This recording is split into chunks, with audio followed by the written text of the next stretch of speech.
Peru ম্যাচের শুরুর একাদশ থেকে স্রেফ একটি পরিবর্তন নিয়ে ভেনেজুয়েলার বিপক্ষে মাঠে নামছে ব্রাজিল। চোটে ছিটকে যাওয়া রদ্রিগোর জায়গায় ভিনিসিয়াস জুনিয়রকে ফিরিয়েছেন শুরুর একাদশে।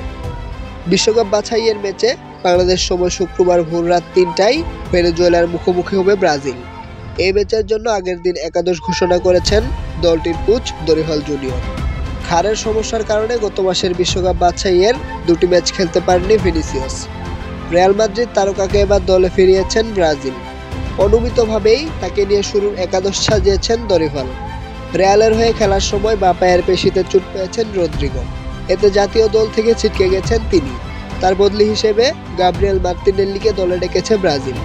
পেরুকে ৪-০ গোলে হারানোর ম্যাচের একাদশে থাকা খেলোয়াড়দের উপরই ভরসা রাখছেন দরিফাল। অভিজ্ঞ এই কোচ বলেছেন, আগের ম্যাচে দুর্দান্ত পারফরম্যান্স করা একাদশের আরেকটি সুযোগ প্রাপ্য। আগের ম্যাচে যে দল শুরু করেছিল সেই দলকেই রাখা হয়েছে। স্রেফ রদ্রিগোর জায়গায় ভিনিসিয়াসকে নেওয়া হয়েছে। আগের ম্যাচের পুনরাবৃত্তির ভাবনা আগে থেকেই ছিল আমার। এটা নিয়ে কোনো সংশয় ছিল না। তাদের সবার উপর নির্ভর করছি। তারা খুবই ভালো খেলোয়াড়, তাদের সম্মান ও সুযোগ প্রাপ্য।